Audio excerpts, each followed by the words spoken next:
El día del padre, mi esposa y su hija me regalaron una taza que decía, la mayor decepción del mundo. Todas se rieron. Sonreí, les di las gracias y lavé los platos. Esa noche hice las maletas. 2 semanas después, mi esposa publicó, por favor, si alguien sabe dónde está, díganle que solo queremos que vuelva a casa. Miren, no soy de los que se levantan el día del padre esperando un desfile ni nada por el estilo. Pero tal vez, solo tal vez, pensé que obtendría algo mejor que convertirme en el remate de un chiste que ni siquiera sabía que existía. Pero eso fue exactamente lo que pasó, y la verdad, debería haberlo visto venir desde lejos. Era una de esas mañanas perfectas de junio en las que el sol entra a raudales por las ventanas de la cocina como si estuviera haciendo una audición para un anuncio de café, y yo caminaba arrastrando los pies por el pasillo con mi viejo pantalón de pijama a cuadros pensando que tal vez, solo tal vez, hoy sería diferente. Quizás hoy me sentiría de verdad parte de esta familia, en vez de ser el que paga la hipoteca y al que solo le prestan atención cuando hay que cortar el césped o el triturador de basura vuelve a hacer ese ruido infernal. La cocina ya estaba animada cuando entré. Mi esposa Lidia estaba allí con su taza de café de siempre, esa que dice, pero primero, café, como si fuera la persona más cercana del planeta, y su hija Madison estaba sentada en la encimera como si fuera la dueña del lugar. Y, seamos sinceros, básicamente lo hizo. Mi hijastro Eli estaba cerca de la puerta con el móvil en la mano, y noté que tenía esa cara de estar haciendo un esfuerzo sobrehumano por no reírse de algo. Supuse que estarían viendo algún TikTok o alguna de esas cosas que están de moda entre los jóvenes, probablemente algo de alguien cayéndose de un monopatín o un gato tirando cosas de la mesa. Ya sabes, cosas normales de Internet. Feliz Día del Padre. Lidia prácticamente lo cantó, con esa voz que usan las mujeres cuando están realmente emocionadas o a punto de contarte que volvieron a chocar el coche contra el buzón. Sostenía una caja, sin envolver, una simple caja de cartón como las que se compran en Amazon, y tenía una sonrisa de oreja a oreja, como si acabara de descubrir la cura para el aburrimiento. Debí haberlo sabido enseguida. Esa sonrisa era demasiado grande, demasiado entusiasta, de esas que presagian problemas. Ábrelo, ábrelo. Madison prácticamente saltaba de alegría, con el móvil también en la mano, porque al parecer, este momento debía quedar documentado para la posteridad. O para Instagram. Lo mismo de siempre. Acepté la caja porque, ¿qué otra cosa iba a hacer? ¿Rechazarla? ¿Decirles que tenía un mal presentimiento?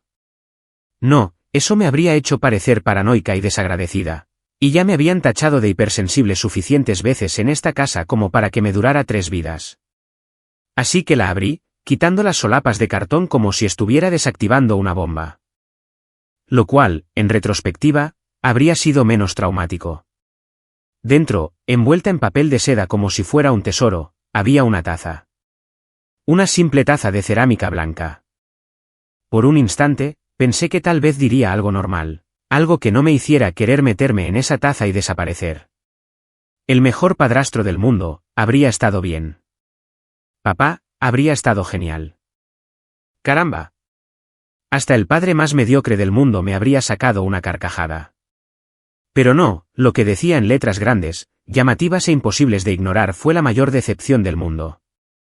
Me quedé allí, sosteniendo esa taza como si fuera una prueba en un juicio por asesinato. Mi propio asesinato emocional, concretamente. Y esperé el remate.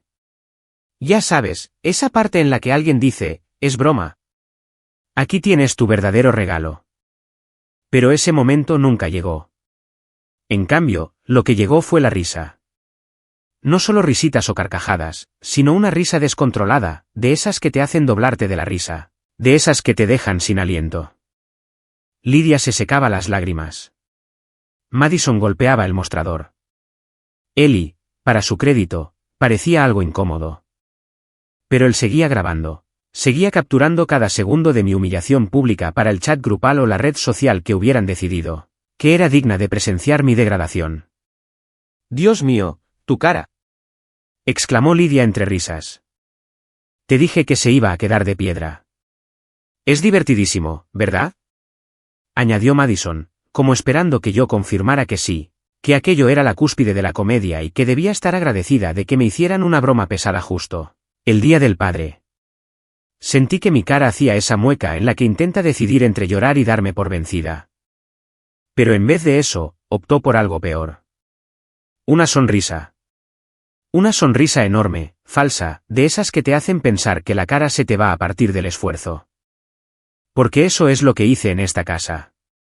Sonreí. Seguí la corriente. Yo era el bueno, el que se tomaba las bromas con humor, el saco de boxeo humano que siempre volvía por más porque, bueno, al menos me hacían caso, ¿no? Gracias, dije, e incluso logré soltar una risita que sonó como si alguien estuviera estrangulando un cojín de pedos. Siempre he querido tener mi autoestima en forma de cerámica. De verdad, esto es perfecto. Lo atesoraré para siempre. Eso los hizo reír aún más, porque claro que sí. ¿Qué hay más gracioso que un tipo bromeando sobre sus propias burlas, verdad? Es como si, al reírte de ti mismo, les dieras permiso a los demás para reírse el doble. Es una especie de resquicio psicológico extraño que, básicamente, significa que les estás haciendo el trabajo. Lidia se acercó y me dio una palmadita en el hombro como si fuera un Golden Retriever que acababa de aprender un truco nuevo. ¿Ves? Sabía que lo entenderías. Siempre tienes un gran sentido del humor. Sí, un gran sentido del humor. Así lo llamamos ahora. No se trata de morirse lentamente por dentro mientras se mantiene una fachada socialmente aceptable. No se trata de tragarse la ira y la humillación como si fueran vitaminas diarias. No, simplemente se trata de tener buen sentido del humor. Ese soy yo, Jack Harris, comediante extraordinario, riéndome de chistes donde él es el remate, la premisa y todo el maldito argumento. Dejé la taza en la encimera con cuidado, porque no quería romperla, eso sería de mala educación, y vi que el desayuno ya estaba servido. Panqueques, tocino, huevos, todo el menú completo. Pero nada de eso era para mí. Ya habían comido. Los platos estaban amontonados en el fregadero, resecos de sirope y restos de huevo, y podía ver el cartón vacío de zumo de naranja sobre la encimera como una lápida para mis expectativas. Oh, ya comimos, dijo Lidia, siguiendo mi mirada. Pensábamos que dormirías un poco más. Pero bueno, si quieres, prepárate algo. Siéntete libre. Como si fuera un privilegio. Como si debiera estar agradecido por la oportunidad de prepararme mi propio desayuno del Día del Padre después de que me regalaran una taza que básicamente gritaba, en forma de cerámica, eres un inútil. No hay problema, dije, aún sonriendo, interpretando el papel que me habían asignado sin audición. Primero limpiaré esto. Y así lo hice. Me quedé allí, junto al fregadero, restregando los restos de masa seca de los platos mientras se dirigían a la sala, sus risas mezclándose con el zumbido de fondo del televisor. Fregué hasta que se me arrugaron las manos y el agua salió fría, y pensé en todos los días del padre anteriores, en las corbatas que me habían regalado y nunca me puse, en el mejor papá, en las tarjetas que sonaban vacías porque, en realidad, no era su padre, ¿verdad? Era el esposo de Lidia, el esposo de la madre de Madison y Ellie, el que firmaba autorizaciones, iba a los recitales y ayudaba con las tareas, pero que nunca llegó a formar parte del círculo íntimo. ¿Pero esto? Esto era diferente. No fue un simple olvido o una falta de consideración. Fue intencional. Fue planeado. Habían ido a una tienda, o más probablemente lo habían pedido por internet, y habían elegido específicamente una taza que decía, la mayor decepción del mundo, y pensaron, sí, esta es perfecta para Jack. Así es exactamente como lo vemos. Me sequé las manos con el paño de cocina que decía, el hogar es donde está el corazón. Resulta irónico, considerando que mi corazón estaba siendo destrozado como documentos en una corporación plagada de escándalos, y tomé una decisión. No fue dramática. No fue una decisión de esas de tirar la taza por la ventana y salir furioso. Una tranquila. Una sencilla. Ya había terminado. Esa noche, después de que todos se hubieran acostado, después de sonreír durante la cena, después de reírme con la historia de Madison sobre un chico del colegio, después de dar las buenas noches como si nada hubiera cambiado, preparé una maleta. No todo. Solo lo esencial. 2 camisas, unos vaqueros, ropa interior, calcetines. Mi caja de herramientas del garaje, porque un hombre no va a ningún sitio sin sus herramientas. Y ese último resquicio de dignidad que había estado atesorando como un dragón guarda un tesoro. No dejé ninguna nota. No escribí una larga explicación sobre sentimientos, límites o abuso emocional, envuelta en bromas. ¿Qué sentido tenía? O lo entenderían o no, y, según lo sucedido ese día, apostaba a que no lo harían. Salí por la puerta principal con mi bolsa de lona y mi caja de herramientas, me subí al coche y conduje. Sin música dramática. Sin lluvia perfectamente sincronizada. Solo yo, el zumbido del motor y la creciente distancia entre una casa que había dejado de sentirse como un hogar, en algún punto entre el sí y la mayor decepción del mundo. Porque hay algo que nadie te cuenta sobre ser el blanco de las bromas, al final, te das cuenta de que no tienes que quedarte hasta el final. Puedes irte sin más. Abandonar la presentación en pleno montaje. Cancelar tu suscripción a todo el maldito programa. Y eso fue exactamente lo que hice. ¿Sabes qué es lo gracioso de irse? Me refiero a irse de verdad, no solo a amenazar con irte mientras estás en la entrada de casa teniendo un ataque de nervios que, sin duda, los vecinos comentarán en su próxima reunión del club de lectura. Es que nadie espera que te vayas en silencio. Todos tienen una idea preconcebida de cómo deberían desarrollarse las cosas. Se supone que habrá gritos, portazos. Quizás alguien lance una lámpara o estrelle su coche contra la puerta del garaje. Muy al estilo de la Ifta en Movie Network. Muy teatral. ¿Pero yo? Me convertí en un fantasma total. Nada de monólogos dramáticos sobre cómo me arruinaron. No, se arrepentirán cuando me vaya. Discurso pronunciado desde la puerta mientras truenos retumban de fondo. Ni siquiera dejé una nota adhesiva en la nevera. Solo silencio absoluto. Un silencio que, de alguna manera, resuena con más fuerza que cualquier discusión. Terminé en un motel a las afueras de la Ruta 18 llamado Silver Resting, un nombre que prometía mucho más de lo que ofrecía. Debería haberse llamado Motel del Óxido y el Arrepentimiento. O quizás Motel, por favor no miren debajo de las camas, porque eso habría sido una publicidad más precisa. $49 la noche. Y por ese precio exorbitante, te encontrabas con paredes de papel, un televisor con solo 3 canales, todos ellos anuncios de productos que parecían sacados de una pesadilla, y cucarachas de cortesía que correteaban por el baño como si llegaran tarde a una reunión importantísima. El recepcionista ni siquiera levantó la vista cuando llegué. Simplemente me deslizó una llave sujeta a un trozo de plástico con el número de la habitación escrito con rotulador y volvió a ver lo que parecía ser un documental sobre ovnis. La verdad es que lo agradecí. Sin preguntas. Sin problemas, amigo. Sin miradas de preocupación. Puros negocios. Negocios fríos, impersonales y hermosos. La habitación 12 era exactamente lo que cabría esperar de un establecimiento de $49 la noche. Una cama que se hundía en el centro como si hubiera abandonado la vida hacía años. Una mesita de noche con una lámpara que parpadeaba como si intentara comunicarse en código Morse. Un cuadro de un barco en la pared que resultaba a la vez aburrido e inquietante. Como si el barco supiera algo que yo ignoraba y que no pensaba compartir. La alfombra tenía ese estampado tan típico de moteles baratos y casinos, diseñado para disimular manchas y las huellas de los huéspedes anteriores. Dejé caer mi maleta sobre la cama y me quedé allí un minuto, escuchando los sonidos del lugar. 3 casas más abajo, alguien estaba discutiendo. Por lo que se oía, una pareja se enzarzaba en una acalorada discusión sobre a quién le tocaba hacer la compra. Arriba, alguien estaba moviendo muebles o practicando lucha libre. La máquina de hielo del pasillo hacía un ruido chirriante cada pocos minutos, como si un robot estuviera muriendo lentamente. Esta era mi vida ahora. Esto era lo que había elegido. O lo que me habían impuesto. La línea entre ambas cosas se estaba difuminando. Me tumbé en aquel triste colchón y me quedé mirando el techo de estuco, contando las manchas y preguntándome por su origen. Esa probablemente provino de una fuga. Aquella parecía como si alguien hubiera arrojado algo. Aquella tenía la forma de Florida, lo cual resultaba apropiado, ya que toda esta situación era tan caótica e impredecible como todo ese estado. Lo que pasa con irse de verdad, es que nadie te prepara para las consecuencias.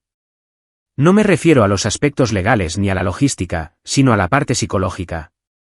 Esa parte en la que te encuentras tirado en la habitación de un motel cutre, preguntándote cuándo tu familia dejó de ser tu familia y se convirtió en un público que aplaudía cada vez que perdías el control. ¿Fue gradual? ¿Pasé por alto las señales? ¿O sucedió de repente y estaba demasiado ocupada fingiendo ser buena persona como para darme cuenta? Pasé esa primera semana como en una nube. Me despertaba, me quedaba mirando al techo hasta que la empleada llamaba a la puerta y me preguntaba si quería que limpiaran. No quería, porque dejar que una desconocida viera lo patética que era mi situación temporal me parecía echar sal en la herida.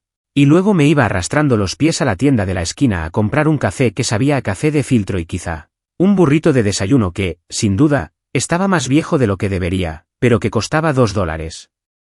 ¿Quién era yo para quejarme? Mantenía el teléfono apagado. No estaba preparada para la avalancha de mensajes y llamadas que sabía que llegaría tarde o temprano. Los mensajes de ¿dónde estás? Expresaban menos preocupación y más molestia. Porque eso era lo que yo era, ¿no? Una molestia. El tipo que pagaba las facturas y arreglaba cosas, pero que tenía la osadía de sentirse mal por ser humillado públicamente. 2 semanas. Eso fue lo que tardó. Finalmente encendí el teléfono porque necesitaba consultar mi cuenta bancaria. La pobreza no espera a que nadie se derrumbe emocionalmente. Y fue entonces cuando lo vi. 17 llamadas perdidas de Lidia. 34 mensajes de texto. Y luego, como si la comunicación privada no fuera lo suficientemente dramática, una publicación de Facebook que llevaba 3 días publicada y ya tenía 200 comentarios. No debía haberla mirado. Sabía que no debería haber mirado. Era como saber que hay una película de terror en la tele y que no deberías verla antes de dormir, pero la ves igual porque, al parecer, te odias a ti mismo. Así que entré en el perfil de Lidia y ahí estaba, fijado en la parte superior de su página como un cartel de persona desaparecida. Por favor, si alguien sabe dónde está, díganle que solo queremos que vuelva a casa. Lo queremos y lo extrañamos muchísimo. Jack, si estás leyendo esto, lo sentimos mucho. Por favor, regresa. Los niños están destrozados. ¿Y qué acompaña a esta sentida súplica? Una foto mía. Ojo, no es una foto reciente. No, es de hace 2 veranos, en la barbacoa del barrio. Salgo con una espátula como si fuera el rey Arturo sacando a Excalibur de la piedra, con un delantal que pone, sargento parrillero y sonriendo como si me hubiera ganado la lotería. En esa foto salgo feliz. Tengo pinta de ser alguien que encaja en algún sitio. La sección de comentarios era justo lo que cabría esperar de Facebook. Una mezcla tóxica de preocupación genuina y gente que solo quería ser parte del drama.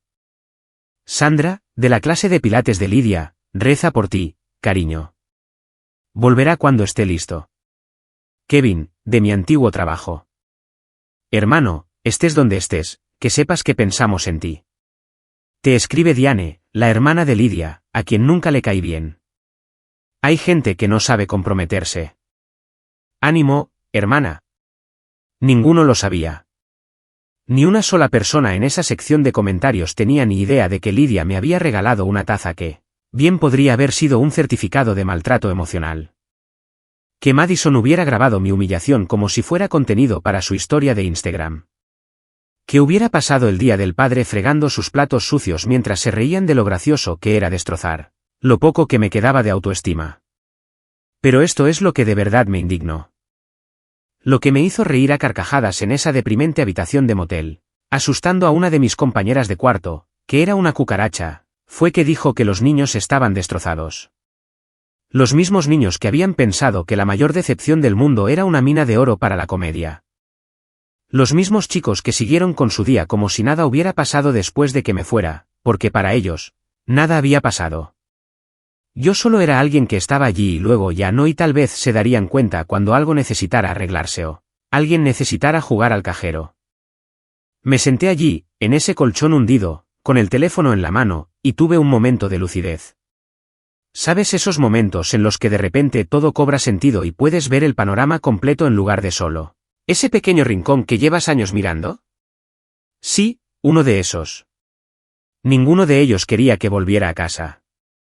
Lo que querían era verme en casa. Querían al tipo que pagaba la hipoteca y no se quejaba. Eso fue lo primero que hice bien en años. Si nunca has tenido el privilegio de alojarte en un motel barato durante un tiempo prolongado, déjame que te lo explique. Mejor dicho, déjame que te lo cuente todo.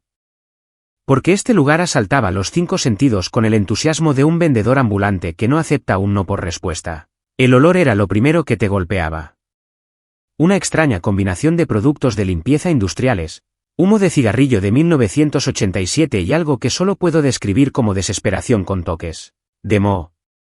Ese tipo de olor que se impregna en la ropa y te persigue como un fantasma empeñado en atormentarte. Gasté un frasco entero de Febreze en los primeros 3 días y ni se notó. Ese olor era permanente. Ya formaba parte de la infraestructura, probablemente soportando carga. El resto plateado tenía una estética que yo llamaría abandonada. La alfombra, que ya mencioné pero que merece otra mención por ser espectacularmente horrible, era un estampado marrón y naranja que parecía diseñado por una IA, de los años 70, pero con un toque triste.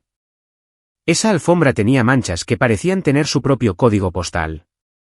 Desde el principio me impuse una regla: jamás caminar descalzo. Jamás. Llevaba zapatos en todo momento, incluso para ir de la cama al baño, que eran exactamente 7 pasos, pero se sentía como atravesar una zona de riesgo biológico. El baño en sí fue otra historia. Los azulejos tenían ese tono blanquecino tan particular que sugería que habían sido blancos de verdad hacía unos 30 años y que, poco a poco, se habían desvanecido. La lechada estaba prácticamente negra a estas alturas, y estoy casi seguro de que la cortina de la ducha era la misma que había cuando el local abrió, supongo que en 1973. Tenía un estampado de patos, pero los patos parecían enfadados, como si supieran que llevaban décadas atrapados en ese baño y estuvieran tramando venganza. La ducha tenía 2 opciones, agua hirviendo o agua helada. No había término medio. No existía una temperatura confortable que no provocara quemaduras de 3er grado o hipotermia. Tenías que elegir tu método de tortura cada mañana. Normalmente optaba por el agua hirviendo porque al menos me despertaba, aunque estoy casi seguro de que me quemaba un par de capas de piel en el proceso. ¿Pero las verdaderas estrellas del Silver Resting? Las máquinas expendedoras. Había 2, colocadas justo a la salida del vestíbulo como centinelas que custodiaban la entrada a la decepción. Una supuestamente vendía aperitivos y la otra, bebidas. Digo supuestamente porque estas máquinas funcionaban de forma caótica e impredecible.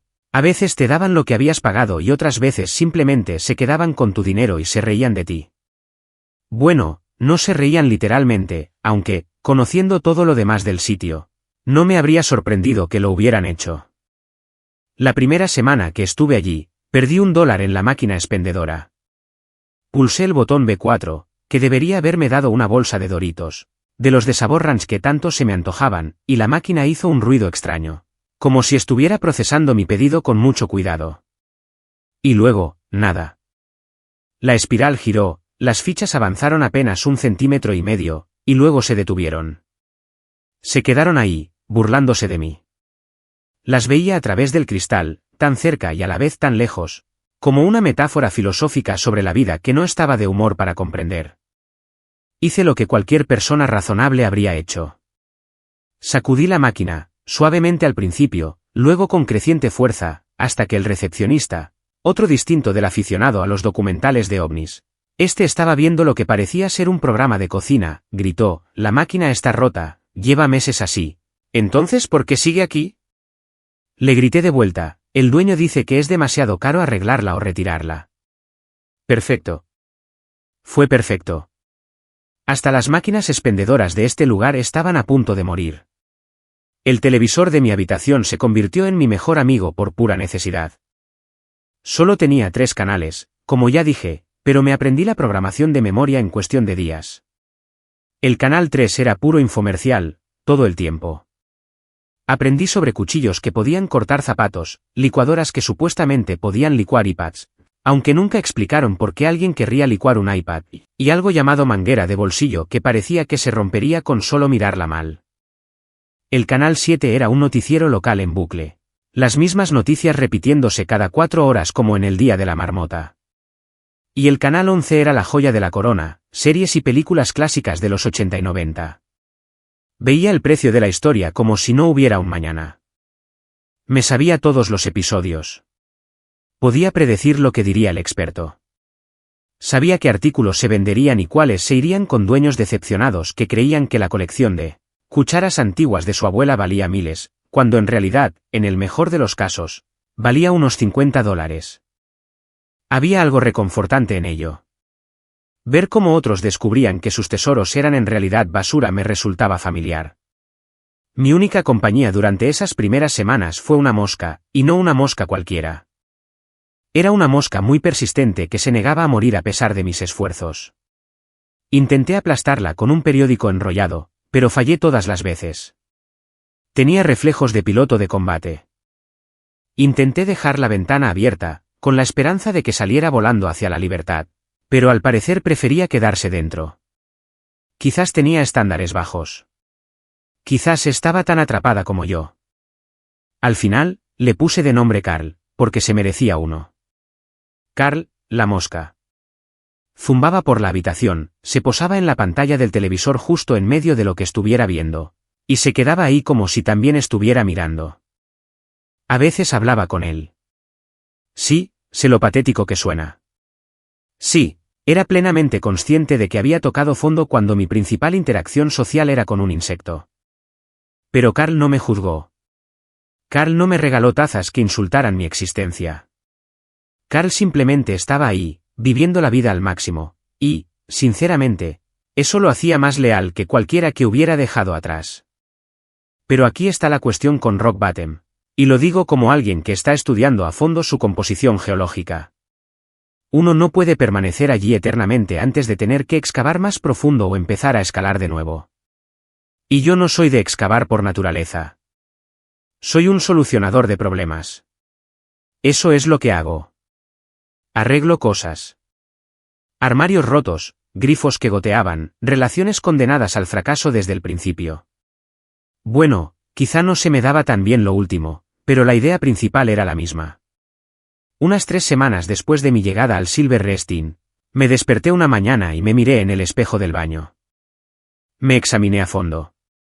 Y lo que vi fue a un tipo que se había descuidado de esa manera tan particular en que los hombres dejan de preocuparse por sí mismos. Mi pelo estaba creciendo de esa forma en que uno se rinde ante la sociedad, no con ese estilo de moño masculino. Mi barba había pasado de ser áspera a parecer que escondía una familia de pájaros. Llevaba la misma camisa de los últimos 3 días porque lavar la ropa requería esfuerzo y dinero, y me faltaban ambos. Esto es patético, Jack, me dije a mí mismo. Carl pasó zumbando a mi lado, como si hasta él estuviera de acuerdo. Así que hice algo radical. Me di una ducha, hirviendo, por supuesto, y usé jabón. En todas partes. Incluso usé el champú de cortesía que venía en esos frasquitos que nunca tienen suficiente producto para lavar nada, pero que te hacen sentir que estás aprovechando al máximo tu dinero. Luego rebusqué en mi bolso, encontré la camisa menos arrugada y me vestí como si fuera a un evento importante.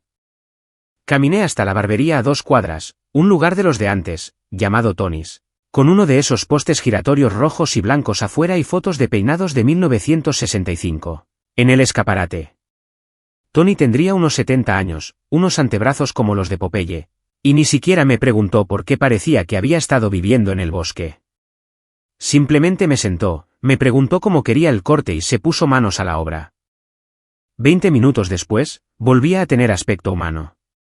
No perfecto, pero humano. Eso era todo lo que necesitaba. La siguiente parada fue Willow Creek Hardware, un negocio familiar por el que había pasado unas 100 veces de camino al motel y de regreso. Entré y encontré a la encargada, una mujer llamada Susan, de mirada amable y carácter directo, a quien pregunté si estaban contratando. Me miró de arriba abajo. Tú sabes de herramientas. Yo las conozco como hay gente que conoce a sus familiares. Mejor, la verdad. Sonrió levemente. ¿Cuándo puedes empezar? Ahora mismo, si quieres. Y así, de repente, tenía trabajo. Salario mínimo más comisión, pero era algo. Tenía un propósito.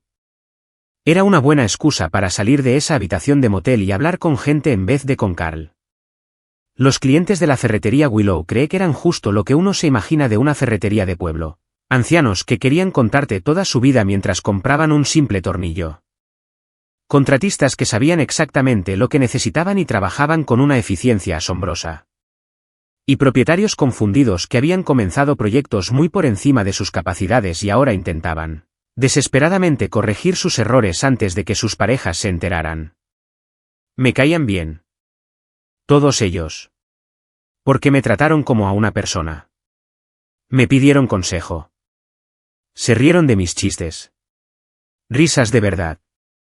No de esas risas que se sienten como si alguien estuviera retorciendo un cuchillo. Y la cajera, Melissa, coqueteó conmigo de esa manera inocente que tienen cuando solo quieren ser amables. Por primera vez en muchísimo tiempo, me sentí alguien. No un marido. No es un padrastro. No es el remate de una broma. Simplemente es Jack. Jack, que sabía distinguir entre un destornillador Phillips y uno plano. Jack, que podía recomendar la broca adecuada para cualquier trabajo. Jack, que existía independientemente de la narrativa ajena sobre quién se suponía que debía ser. ¿Y esa sensación? Esa pequeña chispa de sentirme visto y valorado por algo más que mi dinero o mi capacidad para soportar abusos. Eso valía más que todas las tazas del Día del Padre del mundo. Hay algo especial que sucede cuando empiezas de nuevo. Y me refiero a empezar de cero de verdad. No solo a empezar de cero después de 3 cervezas, con aire filosófico un martes por la noche. Me refiero a empezar a notar cosas. Pequeñas cosas.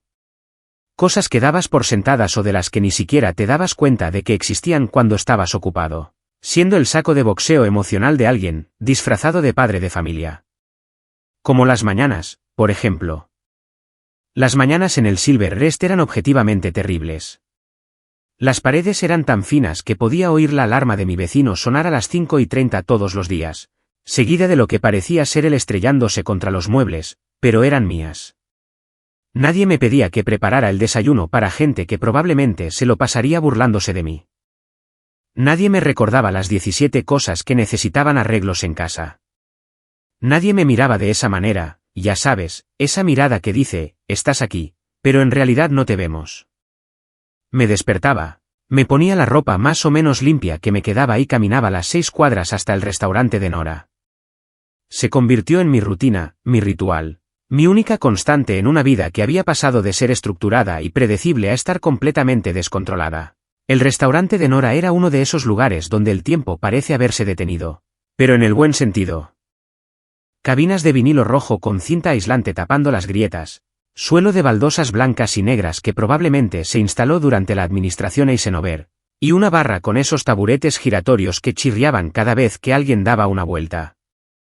Todo el lugar olía a grasa de tocino y a café que llevaba demasiado tiempo en la hornilla, y era perfecto. El café de Nora sabía a arrepentimiento. Si es que el arrepentimiento se pudiera preparar a 90 grados y servir en tazas desconchadas sin mensajes ofensivos. Era tan fuerte que podía quitar la pintura y probablemente infringía varias normas sanitarias. Pero era constante. Cada mañana, el mismo sabor, la misma temperatura, la misma leve sensación de ¿será esto lo que finalmente me mate? Pero la verdadera razón por la que seguía yendo era Dottie, la camarera del turno de la mañana. Tendría unos 50 y tantos años. Llevaba el pelo teñido de un rojo chillón que la naturaleza jamás le habría dado, y llamaba a todo el mundo, cariño, de una forma que, de alguna manera, no resultaba condescendiente. Era auténtica. Te rellenaba el café sin que se lo pidieras. ¿Recuerdas cómo te lo tomaste después de la primera visita? Tenía ese don de saber cuando alguien quería charlar y cuando solo quería que lo dejaran a solas con sus huevos y su crisis existencial. Buenos días, cariño, me decía, con la cafetera ya en la mano antes incluso de que me sentara. ¿Lo de siempre? Lo de siempre, 2 huevos fritos, tostadas integrales sin mantequilla, porque fingía comer sano, y patatas fritas tan crujientes que parecían armas. Costaba $6.95, que con la economía actual me parecía un auténtico robo. ¿Entendido, Dottie? Ella servía el café, me lanzaba una mirada cómplice que decía que comprendía más de lo que yo le contaba. Y pasaba al siguiente cliente. Sin preguntas indiscretas. No, ¿y cuál es tu historia? Interrogatorio. Simplemente aceptación. Fue un alivio que no sabía que necesitaba. Trabajar en Willow Creek Hardware resultó ser lo mejor que me pudo haber pasado. No porque fuera glamuroso. Definitivamente no lo era. O porque pagaban bien. Desde luego que no. Sino porque me dieron algo que había echado de menos durante años. Competencia. La sensación de que era bueno en algo y que la gente lo reconocía. Ahí fue donde conocí a Tommy. Tommy era un cliente habitual que venía al menos 3 veces por semana, siempre necesitaba algo específico, una arandela de un tamaño concreto, un tinte de un tono exacto, papel de lija de distintos granos, y siempre tenía una historia que contar.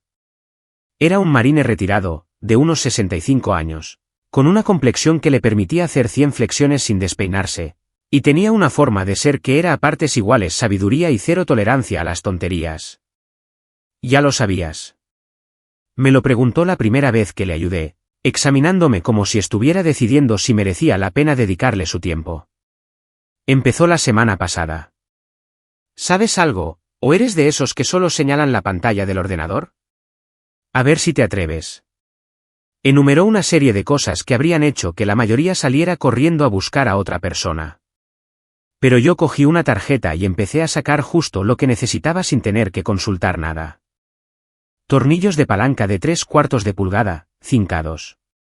Tornillos para madera del número 8, de 2 pulgadas. Una marca específica de pegamento para madera cuya existencia la mayoría de la gente desconocía. Tommy me observó trabajar, asintió con aprobación, y cuando terminé, me dijo, ¿de verdad sabes lo que haces? Eso es raro. He arreglado suficientes cosas en mi vida como para desenvolverme bien en una ferretería. Arreglé cosas que otros habían roto fingiendo saber lo que hacían. Me reí. De verdad me reí. No del tipo de amistad fingida que había perfeccionado durante años por ser un buen compañero. Definitivamente, era más bien del segundo tipo. Ese fue el comienzo de lo que supongo que se podría llamar amistad, aunque Tommy probablemente la llamaría una simple charla entre dos tipos mientras uno de ellos compra herramientas. Empezó a venir cuando yo estaba trabajando.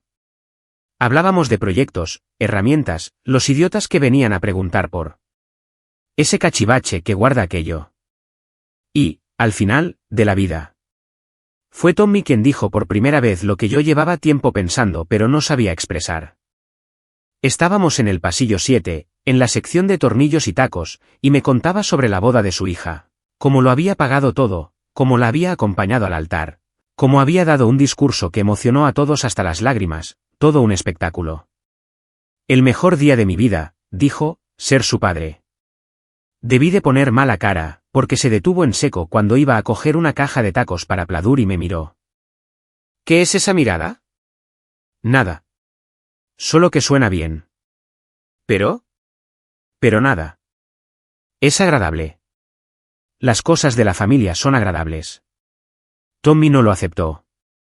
Cruzó los brazos, aún sujetando las anclas, y me miró con esa expresión que probablemente les dan los marines a los reclutas cuando están a punto de decir algo que va a doler, pero que aún así hay que oír.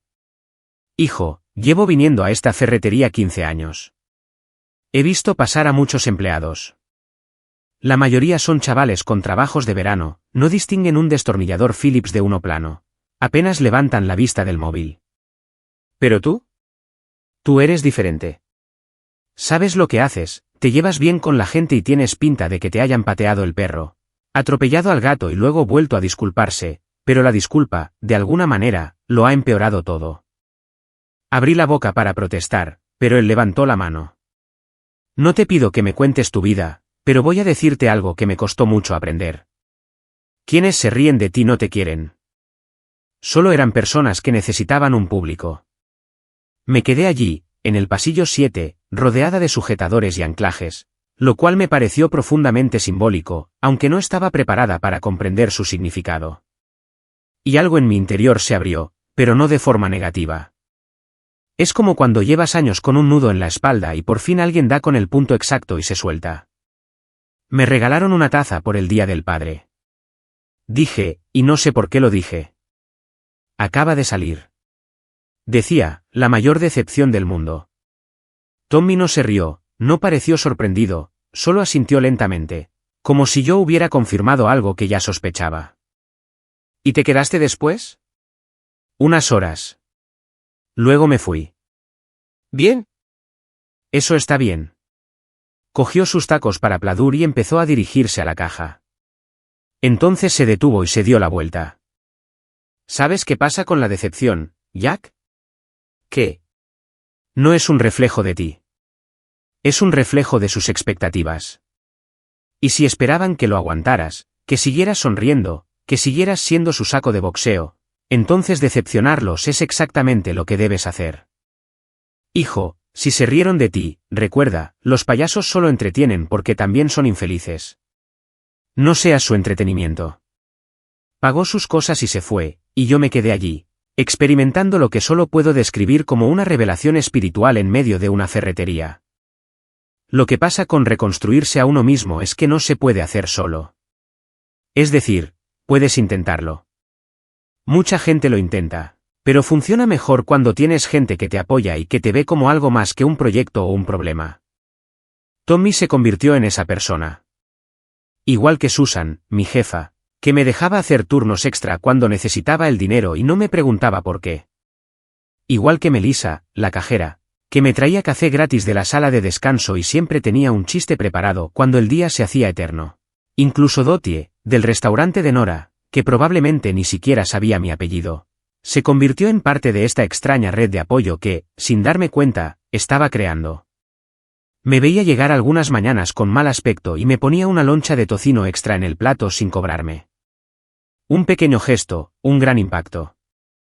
Empecé a despertarme más temprano, a interesarme de nuevo por las cosas, a recordar que antes tenía intereses y aficiones, antes de que mi identidad se redujera a estar casado con Lidia y a intentar desesperadamente ser aceptado por sus hijos. Una mañana, en el restaurante de Nora, estaba sentado en mi mesa de siempre, desayunando como siempre, cuando vi algo que me hizo detenerme a mitad de la masticación. En otra mesa, al otro lado del local, había un padre con su hijo, que no tendría más de 7 u 8 años. El niño le dio una tarjeta, de esas de cartulina que hacen los niños en el colegio, con un montón de purpurina y dibujos que parecían arte abstracto. El padre la abrió, leyó lo que estaba escrito dentro y se le iluminó la cara.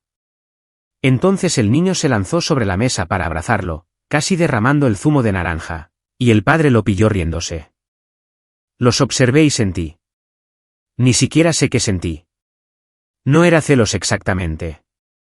¿Quizás anhelo? Dolor por algo que nunca tuve. Yo había interpretado ese papel, había asistido a los recitales, ayudado con las tareas, ido a las reuniones de padres y maestros, pero nunca había recibido ese abrazo. Ese abrazo sincero, espontáneo, de esos que te dicen eres mi persona. No lloré. No iba a ponerme a llorar en medio del restaurante de Nora por mis huevos y mi crisis existencial. Pero sí que le añadí 3 cucharadas de azúcar extra a mi café esa mañana, solo para tener un sabor dulce. Solo para sentirme bien, aunque fuera algo artificial y probablemente malísimo para la salud. El progreso no es lineal, y la sanación no ocurre de repente. Pero en algún punto entre la ferretería, la sabiduría de Tommy, el tocino extra de Dottie y esas mañanas en las que simplemente podía existir sin ser el blanco de las burlas de nadie, empecé a sentir que tal vez, solo tal vez, podría estar bien. No feliz. Todavía no. Pero estar bien era un comienzo. Y estar bien, aprender, era más de lo que había tenido en mucho tiempo. ¿Conoces ese dicho de que la curiosidad mató al gato? Pues bien, nadie menciona que la curiosidad también te lleva a hacer cosas increíblemente estúpidas a las 2 de la mañana, tumbado en una cama de motel que huele a sueños rotos y a limpiador industrial, sin poder dormir porque tu vecino, al parecer, ha decidido que las 2 de la madrugada es el momento perfecto para reorganizar todos sus muebles. Una y otra vez.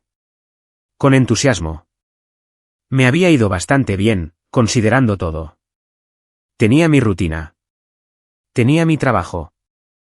Tommy me soltaba perlas de sabiduría en el pasillo de los tornillos y Dottie me daba tocino extra como si dirigiera un grupo de apoyo para desayunar. Casi siempre tenía el móvil apagado, Solo lo encendía para revisar mi cuenta bancaria y asegurarme de no haber pagado de más a Carl la mosca, que por fin encontró su fin gracias a la ventana que dejé abierta. Que en paz descanse, Carl. Eras una persona auténtica. Pero esa noche, esa estúpida noche de insomnio, cometí el error de encender el teléfono y abrir Facebook. No mi cuenta personal, claro. No fui tan tonto. No, creé lo que llaman una cuenta desechable. Nombre falso. Foto de perfil falsa. Usé una foto de archivo de un Golden Retriever porque, ¿quién va a sospechar de un Golden Retriever que se dedica al espionaje digital? Y 0 amigos. Solo yo, mi identidad canina falsa y mi pésima capacidad para tomar decisiones. Escribí el nombre de Lidia en la barra de búsqueda como si estuviera desactivando una bomba, con la esperanza de que tuviera su perfil privado, pero sabiendo que no, porque su relación con las redes sociales era como una performance artística titulada, «Mira qué perfecta es mi vida». Su perfil apareció de inmediato. Claro que sí. Público. Completamente abierto. Bien podría haber tenido un letrero de neón que dijera, «Ven a verme organizar mi existencia». La foto de portada era nueva. Ella y los niños en una playa. Todos vestidos de lino blanco, como si estuvieran haciendo una audición para un anuncio turístico. Todos parecían felices. Todos parecían perfectos. Todos parecían no haber destrozado emocionalmente a nadie ni haberlo obligado a vivir en un motel donde la máquina de hielo sonaba como si estuviera a punto de morir. Revisé sus publicaciones recientes y era justo lo que esperaba. Citas inspiradoras sobre fuerza y resiliencia sobre fotos de atardeceres, selfies con leyendas como, simplemente disfrutando, brillos, café y confianza, y una bebida caliente que resalta mis bíceps, que habían acumulado cientos de me gusta, de personas que probablemente no la conocían lo suficiente como para darse cuenta de que su confianza se basaba en hacer sentir mal a los demás. Había fotos del brunch. Porque claro que había fotos del brunch. ¿Acaso se puede hablar de crisis de la mediana edad si no documentas tu tostada de aguacate? Con hashtags como Mamás Fuertes Unidas, Sanación y Viviendo mi mejor vida. Los comentarios estaban llenos de sus amigos animándola. Bien por ti, chica. Te ves increíble. Estoy orgullosa de ti por mantenerte fuerte. ¿Fuerte? Esa palabra seguía apareciendo. Como si ella fuera la superviviente. Como si fuera ella la que había pasado por algo traumático y seguía adelante con valentía. No la mujer que había orquestado mi humillación y luego se mostró sorprendida cuando tuve la osadía de alejarme de la situación. Seguí desplazándome, cayendo cada vez más en este agujero negro de felicidad fabricada. Y fue entonces cuando noté algo extraño. En realidad, no es raro, es alarmante. Sospechoso. De esos que te hacen incorporarte en la cama y entrecerrar los ojos para mirar el teléfono como si estuvieras viendo mal. No había fotos de Madison. ¿Ninguna? El Instagram de Lidia. Porque claro que también lo comprobé. Ya estaba en modo acosadora total. Solía ser básicamente una página de fans de Madison. Madison en el entrenamiento de fútbol. Madison en el club de debate. Madison con sus amigas. El certificado de honor de Madison. La respiración de Madison. Cada acontecimiento importante de su vida. Cada pequeño logro. Cada instante de la vida de esa chica había sido documentado, etiquetado y publicado para que el mundo lo viera. ¿Pero ahora? Nada. No en el último mes y medio.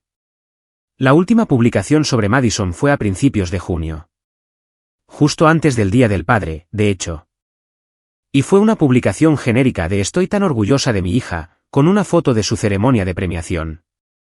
Después de eso, silencio absoluto. Solo Lidia. Lidia en el brunch. Lidia con sus amigas de la noche de vinos. Lidia mirando pensativa por la ventana, como si estuviera en un videoclip sobre cómo superar la adversidad.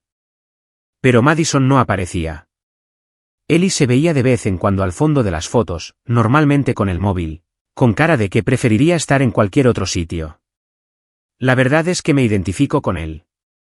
¿Pero Madison? Era como si la hubieran borrado del expediente. Como si Lidia la hubiera eliminado de la historia. A ver, yo no soy detective. Mi habilidad para investigar alcanzó su punto máximo cuando encontré el control remoto del televisor atascado entre los cojines del sofá. Pero incluso yo sabía que eso significaba algo. Significaba que algo andaba mal. Porque Lydia no dejó de publicar sobre su niña mimada sin motivo alguno.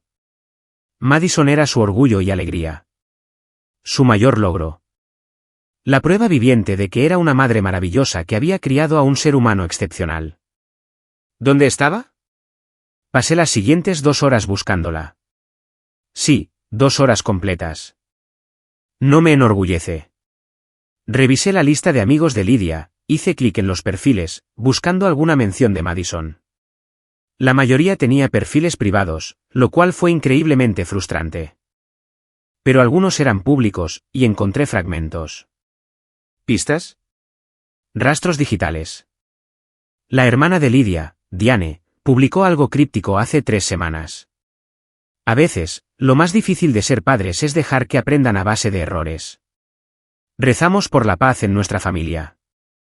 Un montón de comentarios de gente preguntando si todo estaba bien, a lo que Diane nunca respondió. Su amiga Sandra, de Pilates, la misma Sandra que había comentado, rezo por ti, cariño, en la publicación sobre el marido desaparecido, había compartido un artículo sobre cuando tu adolescente toma decisiones con las que no estás de acuerdo, sin ningún comentario. Pero Lydia había comentado con un corazón rojo. Y justo hoy lo necesitaba. Y entonces apareció la prueba irrefutable, oculta en los comentarios de una de las fotos del Brum de Lydia de hacía 2 semanas. Alguien llamada Jennifer. No la reconocí. Probablemente una compañera de trabajo. Me había escrito, me alegra que te estés tomando tiempo para ti. Te lo mereces después de todo lo que pasó con Em. Llámame si necesitas hablar. Todo lo que tenga que ver con Em. Em, como en Madison. Todo lo que tenga que ver con Madison. ¿Qué demonios significaba eso? ¿Qué había pasado? ¿Se había escapado? ¿Se había metido en líos? ¿Se había unido a una secta? ¿Había formado un grupo punk? Las posibilidades eran infinitas.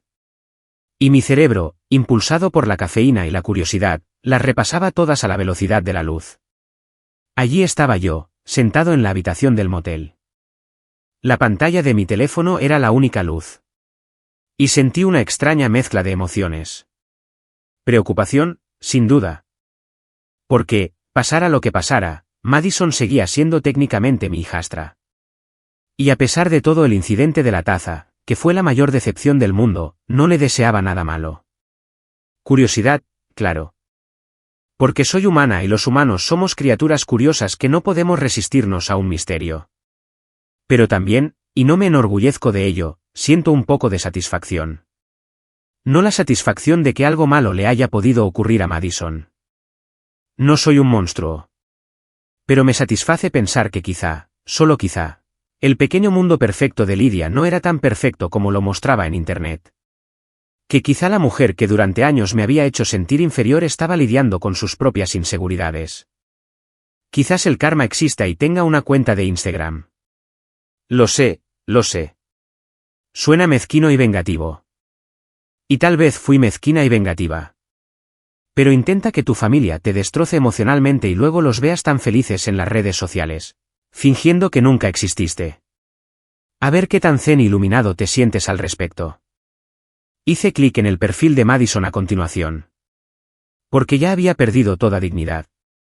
Su última publicación era de hacía 2 meses. Una selfie con un pie de foto sobre planes de verano y libertad. Los comentarios eran típicos de adolescentes, sus amigos animándola. Algunos emojis.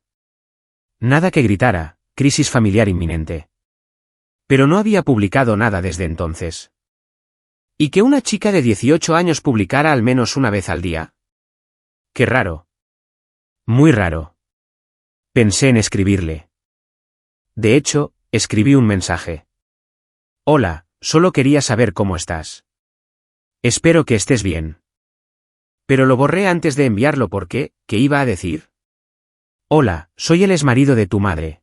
Me fui sin despedirme y ahora te estoy acosando por internet desde una cuenta falsa de un perro a las 2 de la mañana. Solo quería saber si seguías viva. Sí, Eso sería un éxito rotundo. En cambio, añadí el perfil de Lidia a mis marcadores y me dije que lo revisaría periódicamente. No todos los días. Eso sería obsesivo. Solo de vez en cuando. Ya sabes, para asegurarnos de que todos estuvieran bien y no haciendo nada que requiriera llamar a las autoridades. Un comportamiento totalmente normal y sano. El sol comenzaba a salir cuando por fin colgué el teléfono. Mi vecino había dejado de mover muebles, probablemente agotado después de lo que fuera que hubiera estado haciendo durante las últimas 4 horas. El sucesor de Carl, al que yo llamaba Carl Jr. Rondaba la farola y podía oír cómo la autopista empezaba a animarse con el tráfico matutino. Tenía que trabajar en 3 horas.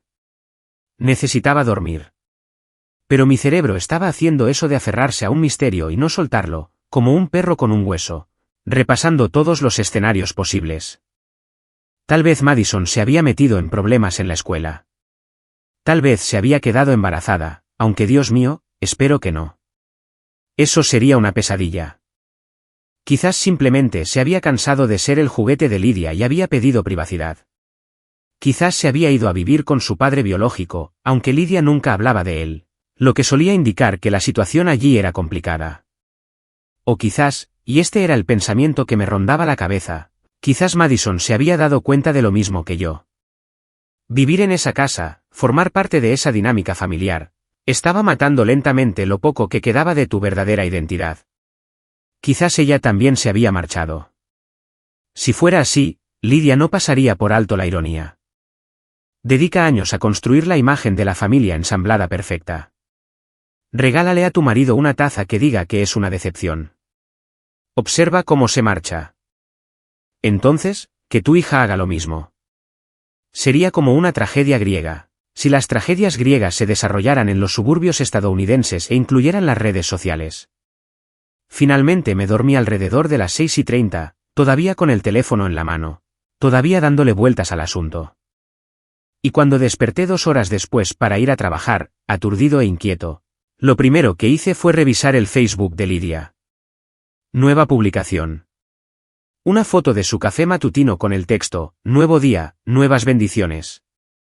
Agradecida por el crecimiento y la transformación de su hijo. Ya tiene 43 me gusta. Ni una sola mención de dónde está su hija. Y así, de repente, me di cuenta de algo. La vida de Lidia en las redes sociales era un cuento de hadas. Cuidadosamente editada, publicada estratégicamente, diseñada para hacer creer a todos en el final feliz. Pero yo había vivido esa historia. Sabía lo que ocurría entre bastidores cuando se apagaban las cámaras. Y los cuentos de hadas, estaba aprendiendo, no eran más que bonitas mentiras que nos contábamos para evitar afrontar la verdad. La culpa es algo curioso. No gracioso para partirse de risa. Más bien del tipo de despertarse a las 3 de la mañana bañado en sudor frío, preguntándose si uno es realmente una mala persona. Una gracia que no tiene ninguna gracia y que te hace cuestionar cada decisión que has tomado mientras contemplas una mancha de agua en el techo que se parece inquietantemente al mazo de un juez. Había estado fuera casi 2 meses. 2 meses viviendo en el Silver Rest Inn, que de alguna manera había logrado hacer casi habitable. Compré un ambientador que hacía que el lugar oliera a frescura de montaña en lugar de a desesperación y moho. Y por fin gané la guerra contra las cucarachas colocando trampas estratégicamente, como si fuera un exterminador profesional. 2 meses trabajando en la ferretería Willow Creek, ahorrando una modesta cuenta que era solo mía. 2 meses sintiéndome por fin una persona, en vez de un chiste. Pero durante todo ese tiempo, a través de todas esas pequeñas victorias y momentos de, oye, quizá no estoy del todo rota, había algo que me atormentaba como una astilla que no puedes alcanzar. Una persona a la que dejé atrás y que no se lo merecía. Eli, mi hijastro. El callado. El chico que había filmado mi humillación del Día del Padre, pero que al menos parecía incómodo por ello. Él nunca participaba en las bromas, nunca se unía a la diversión cuando Lidia y Madison estaban en racha. Simplemente existía en segundo plano, como un tramoyista en una obra para la que nunca audicionó. Yo estaba tan concentrada en alejarme de Lidia y Madison, tan absorta en mi propio dolor y en la necesidad de escapar, que nunca me paré a pensar en cómo le afectaría a él. Y eso es lo que tiene ser la persona más comprensiva, o al menos intentarlo. Al final, tienes que aceptar que tu dolor no existe en el vacío. Se extiende. Se propaga. Afecta a personas que estaban cerca. Eli no fue quien me lastimó. Claro que había estado allí. Había sujetado la cámara. Pero lo conocía lo suficientemente bien como para saber que probablemente le habían dicho que solo era una broma inofensiva. Que me parecería gracioso. Que todo era en broma. Y cuando tienes 16 años y tu madre te dice algo, tiendes a creerle. Incluso cuando tu instinto te dice algo completamente distinto. Así que una noche, después de un turno especialmente largo en la ferretería donde ayudé a una anciana a encontrar los tornillos exactos para arreglar la casita de pájaros de su difunto esposo, y ella se emocionó hasta las lágrimas y me agradeció como si le hubiera salvado la vida. Volví a mi habitación del motel e hice algo que no había hecho en años. Escribí una carta. Una carta de verdad, de papel, escrita con pluma. Ni un mensaje de texto. Ni un correo electrónico. Ni un mensaje de Facebook de mi cuenta falsa de Golden Retriever. Una carta de verdad. Porque algunas cosas merecen el peso de la tinta sobre el papel, la permanencia de las palabras que puedes sostener en tus manos. Me senté en el pequeño escritorio de mi habitación, justo al lado de la ventana donde a Carl Jr. le gustaba pasar el rato, con una libreta que había comprado en la tienda de todo a $1 y un bolígrafo que había robado de la ferretería. Lo siento, Susan. Y empecé a escribir. El primer borrador fue terrible. Demasiado enfadada. Demasiado centrada en mí y poco en él. Lo arrugué y lo tiré a la basura, fallando por casi 1 metro, y volví a empezar. El segundo borrador era demasiado informal, como si le escribiera a un amigo en lugar de a un niño al que había ayudado a criar durante 3 años. Arrugado. Tirado. Fallé de nuevo. Mi coordinación ojo-mano se resintió mucho durante mi estancia en ese motel. El tercer intento me pareció el correcto. O al menos, tan bien como podría sentirse algo así. Oye, amigo. Empezó porque así es como siempre lo había llamado. No, hijo. Eso sonaba presuntuoso, como si intentara reemplazar a alguien a quien ni siquiera conocía. Solo amigo. Sencillo. ¿Sincero? Estoy bien. Sé que probablemente te estés preguntando dónde fui. O tal vez no. La verdad es que no sé qué te contó tu madre sobre todo esto. Pero quería que lo supieras por mí. Así que aquí está. No me fui por tu culpa. Necesito que sepas esto. Pase lo que pase, o lo que hayas oído, esto no tenía que ver contigo. A veces, los adultos necesitan alejarse un tiempo para encontrar su paz interior.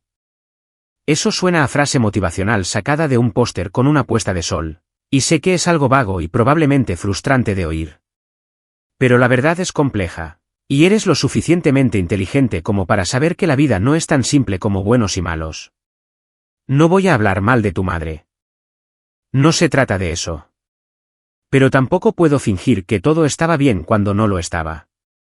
Me quedé todo el tiempo que pude, me esforcé al máximo y, al final, tuve que elegir entre estar allí y estar bien.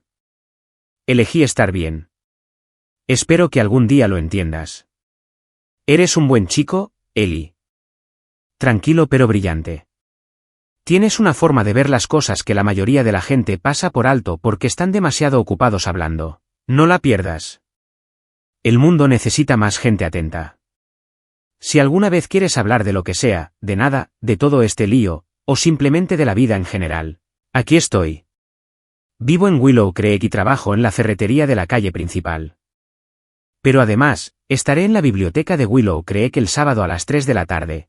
Simplemente sentado allí, probablemente leyendo algo aburrido sobre mejoras para el hogar o cómo arreglar cosas que en realidad no tienen arreglo. Si vienes, genial. Si no, lo entiendo. Sin presiones. Sin expectativas. Simplemente una puerta abierta si quieres cruzarla. Cuídate, amigo. Y recuerda, no eres responsable de la felicidad de los demás. Ni de la mía. No es de tu madre. No es de tu hermana. Es solo tuya. Jack. Lo leí unas 15 veces, cambiando alguna palabra aquí y allá, dudando de cada frase. ¿Era demasiado? ¿O demasiado poco? ¿Lo entendería siquiera? ¿O Lidia lo interceptaría y lo tiraría? ¿Pensaría que era patética por contactarlo? ¿Lo arrugaría y lo tiraría sin leerlo, igual que yo tiraba mis borradores fallidos? Pero al final, tuve que arriesgarme. Doblé la carta, la metí en un sobre que también había comprado en la tienda de $1, blanco, sencillo, nada del otro mundo, y escribí su nombre en el frente. Solo Eli. Sin su apellido, sin la dirección completa, porque iba a entregárselo en mano. Bueno, no se lo entregué en mano directamente. No estaba preparada para un encuentro cara a cara con Lidia en la puerta. Pero conocía el horario de Eli. El chico era un hombre de costumbres, igual que yo. Todos los jueves se quedaba después de clase en el club de informática hasta las 5, y luego volvía caminando a casa. Decía que le gustaba el ejercicio, pero en realidad creo que solo le gustaba tener una excusa para ponerse los auriculares y evitar el contacto humano durante 20 minutos. Así que ese jueves fui en coche a su escuela. Me sentí muy raro, como si fuera un acosador, pero me armé de valor y esperé en el aparcamiento hasta que lo vi salir. Estaba solo, con los auriculares puestos y la mochila al hombro, mirando el móvil como si guardara los secretos del universo. Salí de mi camioneta con el corazón a 1000, como si fuera a robar un banco en vez de simplemente darle una carta a un niño. Eli. Él levantó la vista, y observé cómo su rostro repasaba unas 17 emociones en 3 segundos. Sorpresa. Confusión. Alivio. Quizás. O quizás estaba proyectando mis propias expectativas. Luego, algo que parecía cautela, como si no supiera si alegrarse de verme o preocuparse. ¿Jack? Se quitó los auriculares y miró a su alrededor como si comprobara si alguien lo observaba. ¿Qué haces aquí? Quería darte esto. Le extendí el sobre, dándome cuenta de repente de lo ridículo que era todo aquello. Un hombre adulto, merodeando en el aparcamiento de un instituto, repartiendo cartas como si estuviéramos en 1952 y no tuviéramos teléfonos. Sé que es raro, todo esto es raro, pero no tenía tu número y no quería contactarte a través de tu madre. Así que, sí. ¿Carta? Lo hizo despacio, como si temiera que fuera a explotar. ¿Está todo bien? ¿Estás bien? Estoy bien. Mejor, de hecho. Simplemente. Paré. Porque, ¿cómo le explicas a un chico de 16 años que no estás enfadada con él, pero que no podías quedarte en una casa que te estaba destruyendo poco a poco? Lee la carta. Lo explica todo. O al menos lo intenta. Sostuvo el sobre, dándole vueltas entre las manos. Mamá dijo que simplemente te fuiste. Que no le dijiste nada a nadie. Es cierto. Sí, lo hice. Y lo siento. Te merecías algo mejor. Dijo Madison. Se detuvo, se mordió el labio y apartó la mirada. ¿Qué dijo Madison? Nada. No importa. Pero tenía la mandíbula tensa y pude ver que se guardaba algo. Eli, digas lo que digas, puedes hablar conmigo. Sé que me fui, y sé que probablemente eso no se vea bien, pero sigo aquí. Sigo aquí. Si me necesitas. Asintió con la cabeza, pero no dijo nada más. Se quedó allí de pie, aferrado a la carta, y me di cuenta de que había logrado mi objetivo. Ahora le tocaba a él decidir. Podía leerlo o tirarlo. Podía aparecer el sábado o no. No podía controlarlo. Solo podía controlar mi parte. El sábado, dije. A las 3 de la tarde. Biblioteca. Si quieres. Vale. No fue un sí, pero tampoco un no. Fue un vale, que en el lenguaje adolescente puede significar cualquier cosa. Volví a mi camioneta y me alejé, observándolo por el retrovisor mientras permanecía allí parado en el estacionamiento, mirando el sobre como si fuera un rompecabezas sin resolver. Llegó el sábado.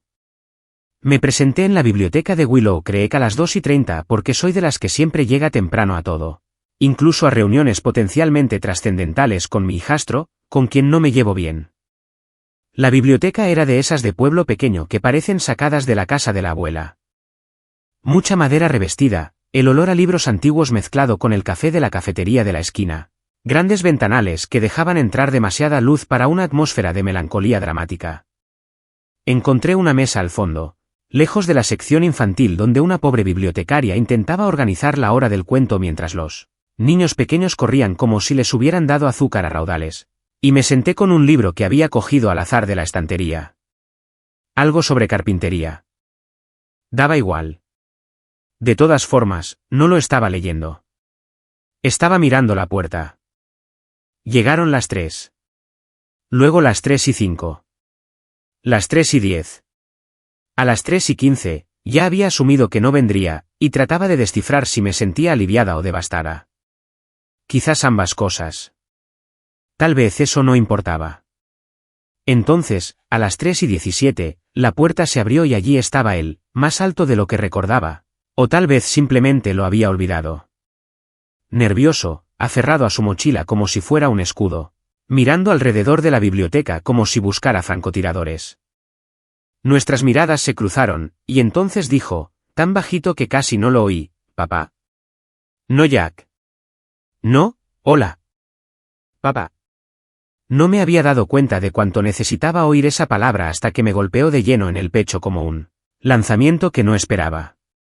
«Oye, hijo». Me levanté, sin saber si abrazarlo, darle la mano o quedarme ahí parada como una idiota. ¿Viniste? Sí. Se acercó, aún cauteloso, todavía sin entender del todo qué era aquello. Leí tu carta. Como 15 veces. Y creo que deberíamos hablar. Así que nos sentamos, hablamos, y por primera vez en meses, sentí que tal vez, solo tal vez, no lo había arruinado todo después de todo. Hay un momento, cuando estás reconstruyendo tu vida, en algún punto entre vivir en un motel con cucarachas y tenerlo todo bajo control, donde las cosas se empiezan a encajar tan naturalmente que casi ni te das cuenta. No es dramático. No hay ningún montaje con música inspiradora. Es simplemente martes. Y de repente, el martes ya no se siente como si te estuvieras ahogando. Así me encontraba 3 meses después de irme. 3 meses de pequeñas victorias que, sumadas, se sentían sospechosamente como un progreso.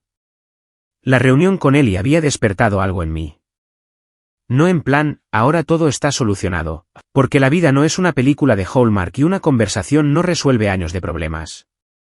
Pero me recordó que no era un desastre andante que había fracasado como miembro de una familia. Era una persona que le había importado a alguien. Aún así, importaba. Eso contaba para algo. Empezamos a reunirnos cada 2 sábados en la biblioteca. A veces hablábamos de cosas serias. De cómo le iba, de cómo era la vida en casa con Lydia y Madison, aunque siempre tenía cuidado de no decir demasiado, intentando seguir siendo leal a su madre y, a la vez, sincero conmigo. Otras veces, simplemente hablábamos de cosas normales. El colegio. Los videojuegos a los que jugaba. Esa chica que le gustaba pero con la que estaba demasiado nervioso para hablar. Le di pésimos consejos al respecto. Por cierto, mi historial en las relaciones no era precisamente brillante. ¿Pero esas reuniones? Eran mi ancla. Prueba de que no lo había echado todo a perder. Prueba de que irme no significaba perder a todos. El trabajo en Willow Creek Hardware iba mejor de lo que esperaba. Me habían dado un pequeño aumento. Solo 50 centavos más por hora. Pero cuando vives con un presupuesto ajustado, 50 centavos se sienten como ganarse la lotería. Susan, mi jefa, había empezado a darme más responsabilidades. Hacer pedidos de inventario. Formar a los nuevos empleados. Básicamente, se encargaba de todo cuando ella no estaba. «Se te da bien esto», me dijo una tarde mientras hacíamos inventario en el almacén. Contábamos cajas de clavos como si fuéramos arqueólogos catalogando artefactos antiguos. De hecho, mejor que bien. ¿Alguna vez has pensado en administrar tu propio negocio? No realmente. Ahora mismo solo intento mantenerme a flote. Bueno, cuando estés listo para hacer algo más que mantenerte a flote, avísame. Tienes talento para esto. Y la gente te aprecia. Eso es raro.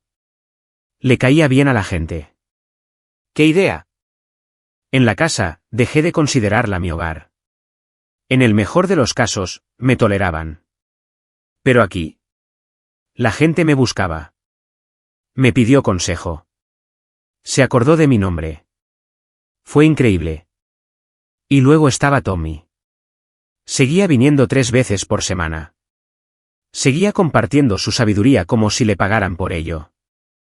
Pasamos de charlar en los pasillos a tomar un café de vez en cuando después de mi turno en un local de la calle que servía un café que no sabía a agua sucia. Te noto diferente, me dijo un día, mientras le echaba azúcar al café con la intensidad de un cirujano. No parezco un perrito apaleado. Más bien parezco un tipo que ya tiene los pies en la tierra. Me compré una camioneta. Dije, como si eso lo explicara todo. Y en cierto modo, así era. Había ahorrado lo suficiente para comprar una Ford F usada por $150 a un tipo en Craigslist. Tenía 12 años. Tenía un golpe en la puerta del lado del pasajero. Y la radio solo funcionaba de forma intermitente. Pero era mío. Totalmente pagado. Sin cuotas de coche. Sin ataduras. Solo yo y mi camioneta un poco destartalada. Una camioneta. Eso está bien. Está muy bien. ¿Qué vas a hacer con él? No lo sé. Supongo que transportan cosas. Lo que sea que hagan las personas con camiones. Tommy se rió. Deberías poner en práctica ese espíritu emprendedor. Sabes cómo arreglar cosas. Tienes una camioneta. Ya sabes lo que eso te convierte. En empleado. En manitas. Emprende tu propio negocio. Anúnciate en Facebook o en lo que sea que usen los jóvenes hoy en día. Algo como Hacks Repairs. La gente siempre necesita que le arreglen cosas. Y la mayoría de los que lo hacen son o demasiado caros o unos completos ineptos. Al principio me lo tomé a broma. Pero la idea se me quedó grabada como chicle en un zapato. Un negocio de reparaciones a domicilio. Algo mío. Mi único jefe soy yo mismo. Mi esposa no me dice que lo estoy haciendo mal. Solo yo, mis habilidades y la gente que realmente necesita mi ayuda. Así que hice algo loco. Bueno, loco para mí. Abrí un canal de YouTube. Ya lo sé, ya lo sé. ¿YouTube? ¿En serio? Todo hombre de mediana edad que atraviesa una crisis cree que se va a convertir en YouTube y hacerse rico haciendo vídeos sobre su hobby aburrido. Yo no era tan ingenuo como para pensar que me haría famoso o ganaría millones. Pero pensé que, al menos, serviría como portafolio. Una prueba de que sabía de lo que hablaba. Lo llamé, Verdades Prácticas, porque, por lo visto, soy pésima para poner nombres. Pero también porque quería que fuera honesto. Sin rodeos. Sin fingir que todos los proyectos salen perfectos. Hablando claro sobre herramientas, reparaciones y los desastres que ocurren cuando crees saber lo que haces, pero en realidad no tienes ni idea. Mi primer vídeo lo grabé con el móvil, apoyado sobre una pila de libros en la habitación del motel. Trataba sobre los distintos tipos de destornilladores y cuándo usarlos. Contenido fascinante, lo sé. Esperaba unas 12 visitas, la mayoría de bots y de mi madre, si es que aún se acordaba de que existo. Pero lo hice divertido. O al menos lo intenté. Utilicé el mismo humor sarcástico que me había mantenido cuerdo durante años siendo el hazmerreír de la familia. Solo que esta vez yo estaba al tanto. Yo era el que hacía las bromas. Este es un destornillador Phillips, dije, mostrándolo a la cámara. Se llama así por Henry Phillips, quien lo inventó en la década de 1930 y probablemente nunca imaginó que 90 años después, un tipo viviendo en un motel se lo estaría explicando a desconocidos en Internet. Si quieres un taladro que se estropee antes que tu ilusión por el matrimonio, no compres este. Lo publiqué a medianoche un martes porque me daba mucho miedo publicarlo en horario normal, cuando la gente podría verlo.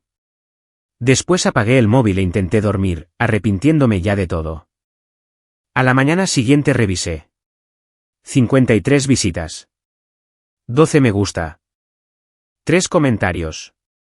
Esto sí que es útil. Gracias. Me suscribo. Quiero más. Por fin alguien que no habla como un robot. Sigue así, tío. He hecho otro vídeo. Y luego otro. Reseñas de herramientas que había usado en el trabajo. Tutoriales sobre reparaciones básicas del hogar. Una diatriba particularmente desquiciada sobre por qué la gente debería dejar de usar cinta aislante para todo. Porque la cinta adhesiva no es una solución universal, Karen, a pesar de lo que diga tu tablero de Pinterest. Ese se hizo viral.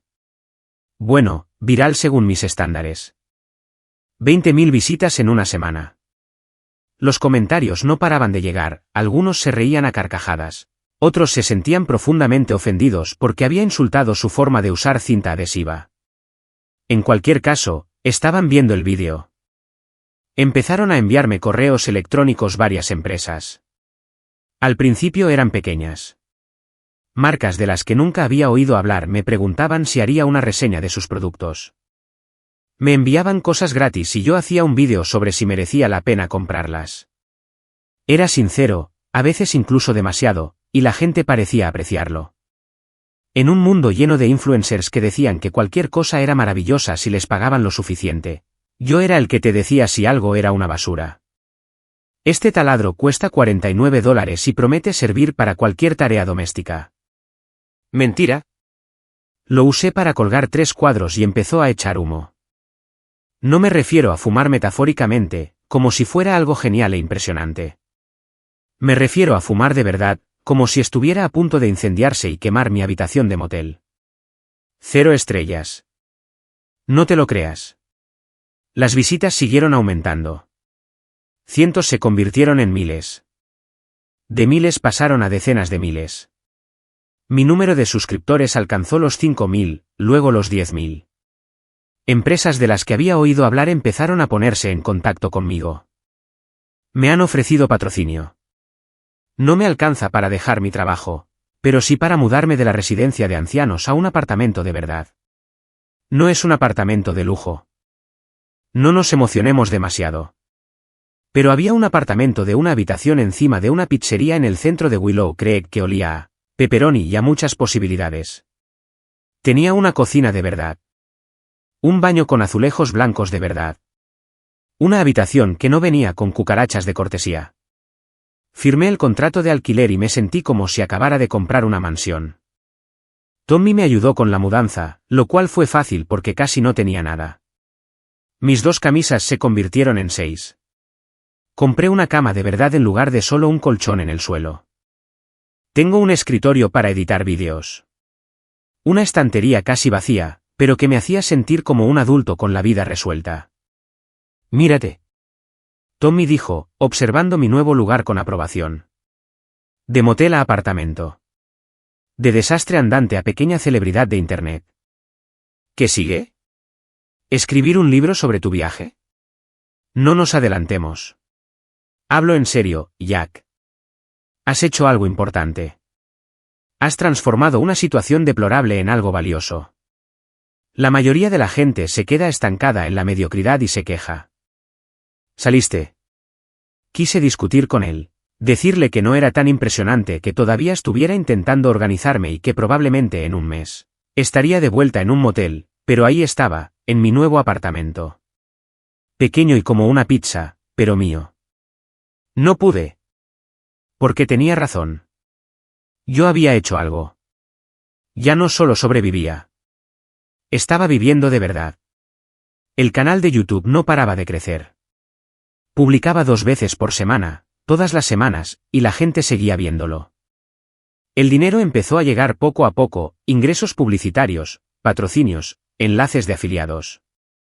Todavía no era suficiente para dejar el trabajo, pero sí para pagar el alquiler y comer algo más que ramen.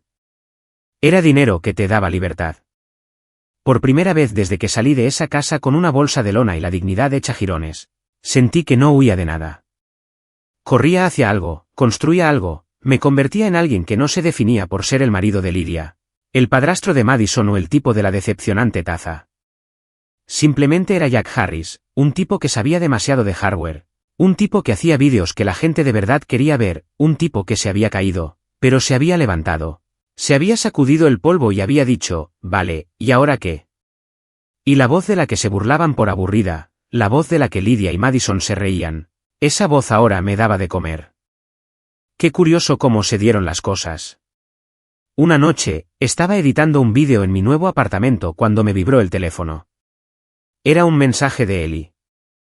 Vi tu último vídeo. Mi mamá también lo vio. Está furiosa. Sonreí.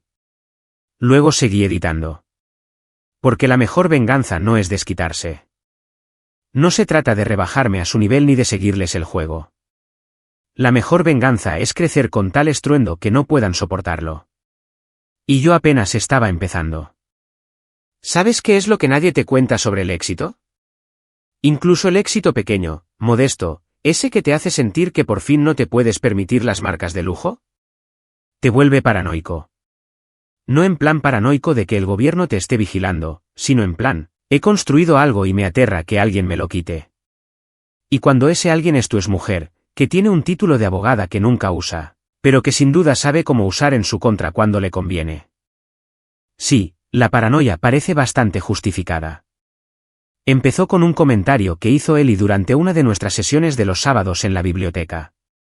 Estábamos sentados en nuestro sitio de siempre. Para entonces, prácticamente había reclamado esa mesa de la esquina como mía, y las bibliotecarias me conocían por mi nombre. Y él me estaba contando sobre sus ensayos para la universidad cuando, de repente, soltó esta bomba. Mamá ha estado preguntando mucho por ti últimamente. Levanté la vista del café que había traído de la cafetería de Nora. Dottie me estaba preparando un vaso para llevar cuando me vio dirigirme a la biblioteca, pobrecita. Preguntándome qué hacía, dónde vivía, a qué me dedicaba, si tenía trabajo. Se removió incómodo, jugueteando con un hilo suelto de su mochila. Ella se ha comportado de forma extraña. Como si le interesara más de lo debido, ¿sabes? ¿De qué nivel de interés estamos hablando? ¿Una simple curiosidad o un interés del tipo que busca consultar con abogados? No lo sé. ¿Tal vez algo intermedio? Vio uno de tus vídeos de YouTube. El de la sierra circular. Ah, el vídeo de la sierra circular. Ese en particular había tenido mucho éxito. Casi 50.000 visitas. Había analizado 3 modelos diferentes, criticado duramente a 2 de ellos y, de hecho, recomendé el tercero. Las ventas del producto recomendado se dispararon, al parecer, después de mi vídeo, y la empresa me envió un correo de agradecimiento junto con un cheque que me emocionó muchísimo, como si fuera un simple papel. ¿Y qué dijo ella al respecto? Ellie parecía aún más incómodo, lo cual ya era bastante, considerando que el niño ya de por sí era bastante incómodo con la vida. Dijo que era curioso que tuviera dinero para equipos de vídeo, pero al parecer no tenía dinero para la familia. Ahí estaba. La narrativa. Podía verla formándose como nubes de tormenta en el horizonte. Jack, el vago que abandonó a su familia y ahora vive a todo lujo haciendo vídeos de YouTube mientras su pobre mujer se las ve y se las desea para mantener el hogar a flote. Da igual que el equipo de vídeo fuera mi iPhone apoyado sobre una pila de libros. Da igual que cada dólar que había ganado, lo tendría que ganar yo mismo después de irme. No importaba que yo hubiera pagado todas las facturas, la hipoteca, todos los gastos de esa familia hasta el día de mi partida. Pero los hechos no importaban cuando alguien estaba inventando una historia. ¿Y Lydia? Lydia era una experta en inventar historias. Ellie, necesito que seas sincero conmigo. ¿Crees que tu madre va a intentar sacarme dinero? No respondió de inmediato, lo cual fue respuesta suficiente. No lo sé. Puede ser. Ha estado hablando mucho con la tía Diane. Y ya sabes cómo se pone la tía Diane. Ah, ya lo sabía. Diane era la hermana mayor de Lydia. Una abogada corporativa que veía cada interacción como una posible demanda en potencia. Nunca le había caído bien. En su opinión, yo era demasiado obrero, demasiado poco ambicioso, demasiado conformista. El hecho de que su propio matrimonio se hubiera derrumbado estrepitosamente hacía 3 años no parecía influir en absoluto en sus consejos sobre relaciones. Ese día conduje a casa con la mente a 1000. Estaba tan concentrado en construir algo, en seguir adelante, que no había pensado en proteger lo que estaba construyendo. Y eso fue una tontería. Fue una estupidez monumental. Así que hice lo que cualquier persona razonable, un poco paranoica y con problemas de confianza, haría. Llamé a un contable. No era un contable cualquiera. Era mi amigo Rick, del instituto. Habíamos perdido el contacto con el paso de los años, pero volvimos a conectar por casualidad cuando entró en la ferretería buscando un tornillo específico para un proyecto y me reconoció. Nos tomamos una cerveza, charlamos un rato y me enteré de que ahora dirigía su propia firma de contabilidad en el pueblo de al lado. ¿Rick? Soy Jack. Jack Harris. Sí, de la ferretería. Mira, necesito tu ayuda profesional con algo y estoy dispuesto a pagarte la tarifa completa, así que nada de descuentos para amigos y familiares. Nos reunimos en su oficina al día siguiente. La oficina de Rick era justo lo que uno esperaría de un contable. Mucho gris, algunos pósteres motivacionales sobre responsabilidad fiscal y un escritorio tan ordenado que, en comparación, mi vida parecía un caos absoluto. Entonces, Rick dijo, reclinándose en su silla con las manos entrelazadas como si fuera a dar la mala noticia de una enfermedad terminal. ¿Quieres proteger tus bienes de tu esposa? Pronto exesposa. Y sí, ¿acaso eso está mal? Parece que debería estarlo, pero también parece de sentido común. No es malo, es inteligente. Sobre todo si crees que va a ir tras de ti. Dime qué tienes. Lo expliqué todo. El canal de YouTube que generaba un dinero decente. No para comprar un yate, sino para pagar el alquiler y la comida sin tener un ataque de pánico. La pequeña pero creciente cuenta de ahorros. La camioneta que había comprado al contado. Las herramientas que había acumulado. Los acuerdos de patrocinio que empezaban a llegar. ¿Y hace cuántos meses que te fuiste? 4 meses y medio. ¿Has solicitado el divorcio? No. Probablemente debería haberlo hecho, pero he estado, no sé, evitándolo, esperando que se resolviera solo. Rick me miró con esa expresión que ponen los profesionales cuando has dicho algo increíblemente estúpido, pero son demasiado educados para decírtelo. Oye, amigo, tienes que presentar la denuncia. Ya. Cuanto más esperes, más se complicará todo. Pero mientras tanto, sí, podemos establecer alguna protección. Me lo explicó todo. Fideicomisos empresariales, protección de activos, separación de finanzas personales y empresariales. La verdad es que me daba dolor de cabeza. Yo era de los que sabía qué destornillador usar para cada tarea. Las estructuras legales y financieras no eran mi fuerte. Esto es lo que recomiendo, dijo Rick, abriendo algo en su computadora. Creamos una LLC para tu negocio de YouTube, Handy Trust, LLC. Todo lo relacionado con el canal se registrará bajo esta sociedad. También creamos un fideicomiso para los bienes más importantes, el camión, los ahorros que excedan los gastos básicos, y cualquier equipo. Nos aseguramos de que todo quede debidamente documentado a partir de ahora. Y eso lo protege si Lidia intenta reclamar la mitad. Le dificulta mucho más reclamar la mitad de algo que construiste completamente después de tu separación. No estás ocultando bienes. Eso es ilegal y estúpido. Tú solo los estás organizando correctamente. Si quiere discutirlo, que lo haga. Pero lo tendrás todo bajo control. Pasamos las siguientes 2 horas preparando todo. Papeles, firmas, discusiones sobre las implicaciones fiscales que me dieron ganas de echarme una siesta. Pero al final me sentí mejor. No del todo segura. Nunca se está del todo seguro cuando se trata de alguien que ve el conflicto como un deporte competitivo. Pero mejor. Una cosa más, dijo Rick mientras me preparaba para irme. La confianza. Debes nombrar un beneficiario. Alguien que lo reciba si algo te sucede. No lo dudé ni un segundo. Eli, mi hijastro.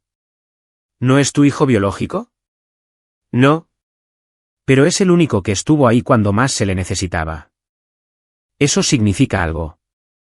Rick asintió y tomó nota. ¿Preparativos para el divorcio? No. Recuperación de la bancarrota emocional. Se rió. Pero en realidad no era una broma. Eso fue exactamente. Recuperarme de la bancarrota emocional de haberlo dado todo a personas que no me dieron nada a cambio. Una semana después, di otro paso que había estado postergando. Contraté a un abogado. No uno de esos abogados caros y agresivos, de esos que parecen tiburones con traje. No me lo podía permitir. Pero, al fin y al cabo, era abogada. Una mujer llamada Jill, especializada en lo que su página web denominaba protección patrimonial para situaciones familiares complejas. Lo que, según entendí, era jerga legal para decir, cuando tu cónyuge te va a hacer la vida imposible. La oficina de Jill estaba encima de una sandwichería y olía a pastrami y a documentos legales. Tendría unos 40 y tantos años, llevaba gafas de lectura colgadas del cuello con una cadenita, como la tía moderna de alguien, y tenía una forma de hablar tan directa que me gustó enseguida. Así que dejaste a tu mujer después de que te regalara una taza que decía que eras una decepción. Llevas meses fuera. No has solicitado el divorcio. Has creado un canal de YouTube exitoso. ¿Y ahora crees que ella te va a reclamar dinero?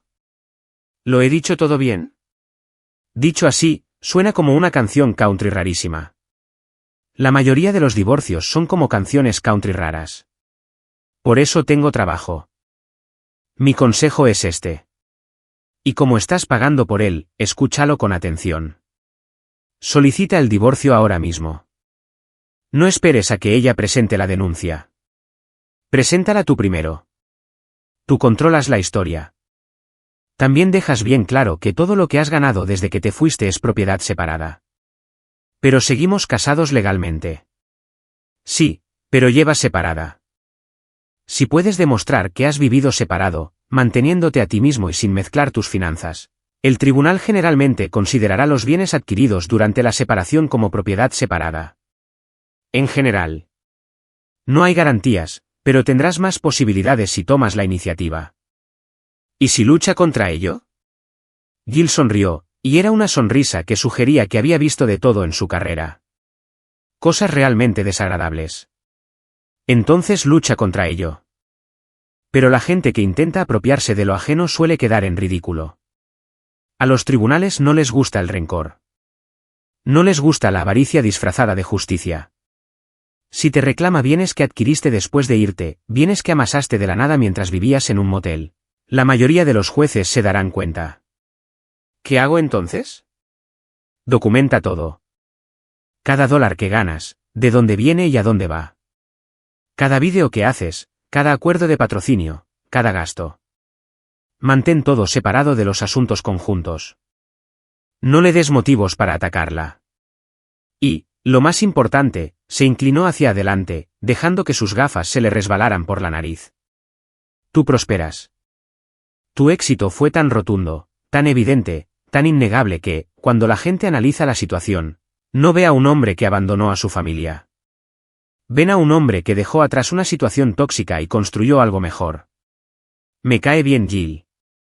Me caía muy bien. A veces, la mejor venganza, continuó, es hacer tanto ruido que el público no lo soporta. Y por lo que me has contado, tú ya lo estás haciendo. Sigue así. Solo asegúrate de contar con la protección legal adecuada. Salí de su oficina con una sensación que no había sentido en mucho tiempo. Preparados. Sin miedo. Sin reaccionar impulsivamente. Estaba preparada. Tenía un contable, un abogado, un plan. Tenía documentación, estructuras y todas esas cosas aburridas de adulto que nadie te dice que importan hasta que, de repente, importan muchísimo. Esa noche, estaba sentado en mi apartamento encima de la pizzería, editando mi último vídeo. Una comparación de distintos tipos de tinte para madera que, de alguna manera, estaba teniendo bastante éxito, y pensé en lo lejos que había llegado. Durante meses, dormía en un colchón hundido en un motel infestado de cucarachas, preguntándome si había cometido el mayor error de mi vida.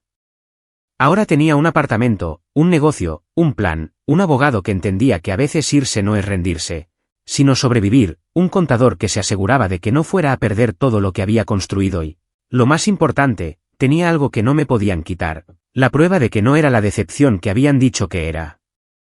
Me decepcionaron, y ya no iba a permitir que eso me definiera. La taza seguía en mi escritorio, guardando ahora alfileres en lugar de dolor.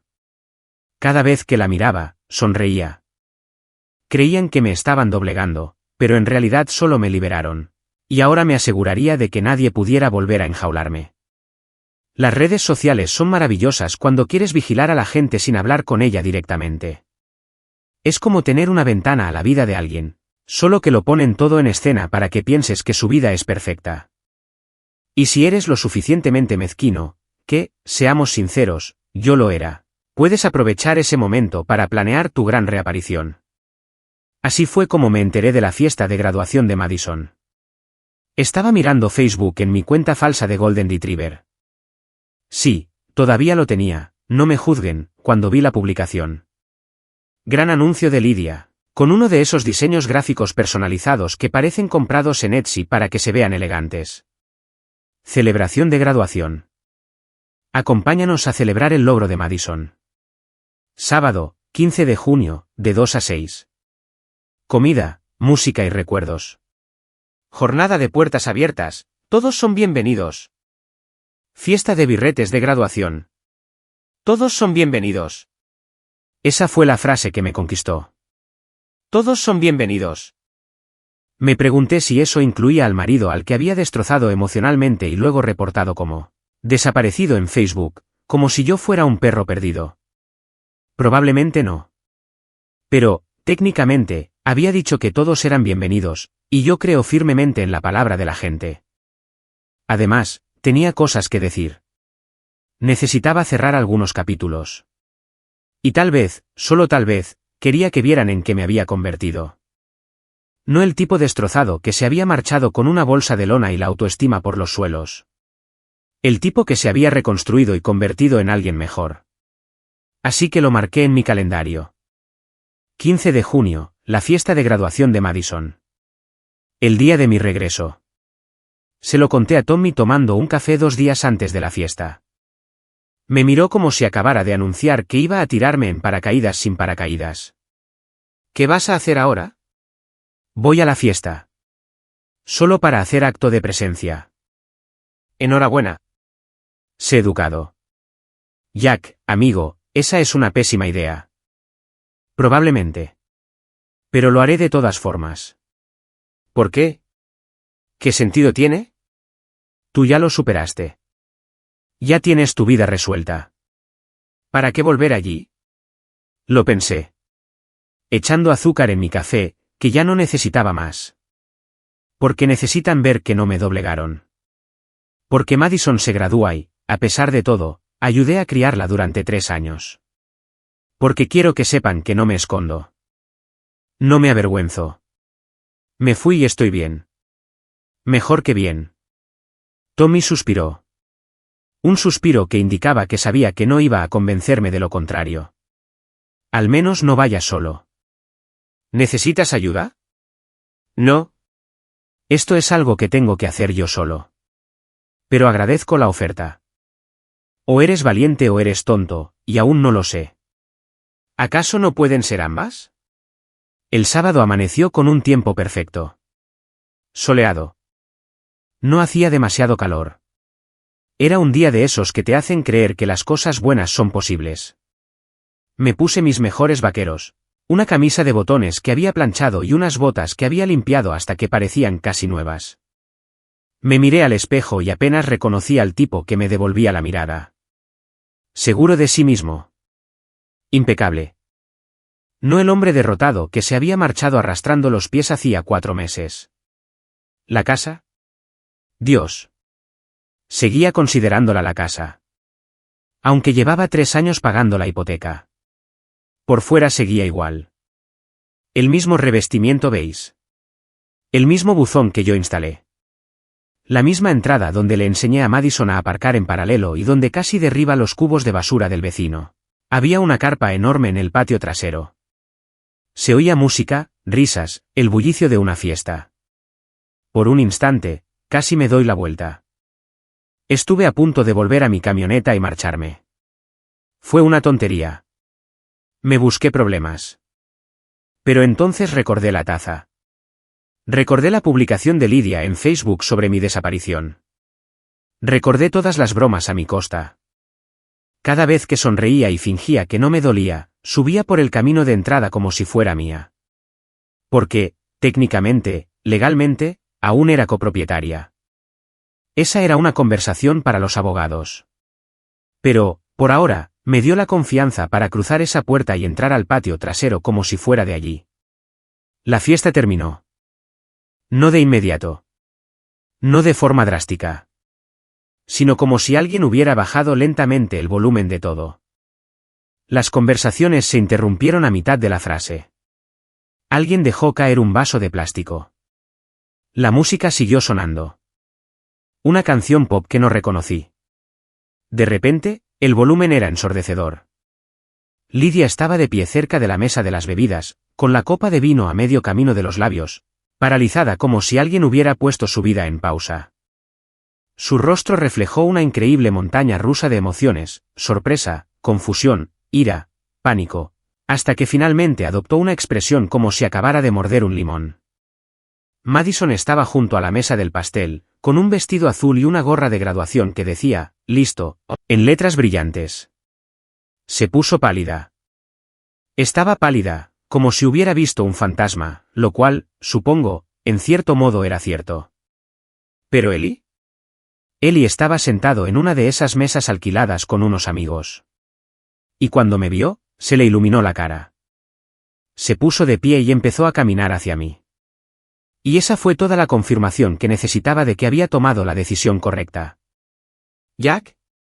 La voz de Lidia rompió el incómodo silencio como un cuchillo en la mantequilla. ¿Qué haces aquí? Sonreí. Tranquila. Relájate. Como si hubiera pasado a pedir prestada una taza de azúcar. Solo pasaba a felicitaros. Es una jornada de puertas abiertas, ¿verdad? Todos son bienvenidos. Podía ver cómo su mente trabajaba, intentando encontrar la manera de manejar la situación. No podía armar un escándalo. No delante de toda esa gente. No en la fiesta de Madison. Pero también era obvio que quería que me fuera. No puedes aparecer aquí sin más. En realidad sí puedo, dije, aún sonriendo. Sigo siendo copropietaria legal de esta propiedad, y usted publicó que todos eran bienvenidos. Pero no te preocupes, no me quedaré mucho tiempo. En ese momento, Eli me alcanzó y, sin dudarlo, me abrazó allí mismo, delante de todos. Me alegro de que hayas venido. A mí también, amigo. Me giré hacia Madison, que seguía junto al pastel como un ciervo deslumbrado por los faros. Me acerqué, saqué una cajita envuelta del bolsillo. La preparé yo misma, porque no soy un monstruo, y se la ofrecí. Felicidades por tu graduación. Sé que las cosas son complicadas, pero ayudé a criarte durante 3 años. Eso tiene que significar algo. Tomó la caja despacio, como si temiera que fuera a explotar. ¿Qué es esto? Ábrelo. Lo desenvolvió con cuidado ante la mirada de todos. Dentro había un pequeño espejo de bolsillo. Nada del otro mundo, solo un espejo sencillo en un estuche bonito. ¿Para qué sirve esto? La miré fijamente a los ojos. Para la autorreflexión. Pruébalo alguna vez. Quizá aprendas. La multitud. Y sin duda había una multitud ahora. Todos dejaron de fingir que no miraban. Se oyó un murmullo de asombro colectivo. Ese sonido que se oye en las películas cuando alguien dice algo impactante. El rostro de Lidia pasó de pálido a rojo. ¿Cómo te atreves? ¿Cómo me atrevo a qué? ¿A presentarme y darle un regalo de graduación a tu hija? ¿A ser educada? ¿A existir? Me giré para mirarla de frente y ya no sonreía. Publicaste en Facebook que estaba desaparecida. Dijiste a todo el mundo que había abandonado a mi familia. Pero la verdad es que me fui porque quedarme me estaba matando lentamente. Y el hecho de que ni siquiera se te ocurriera que quizá, solo quizá, regalarle a alguien una taza que diga que es una decepción en el Día del Padre podría ser hiriente. Eso lo dice todo sobre por qué me fui. Era una broma. Las bromas tienen que ser graciosas, Lidia. Eso fue simplemente crueldad disfrazada de humor. La gente ya estaba sacando sus teléfonos. Claro que sí. Esto iba a estar por todas las redes sociales esta noche. Una parte de mí debería haberme importado, pero sinceramente, ya no me importaba lo que pensara la gente.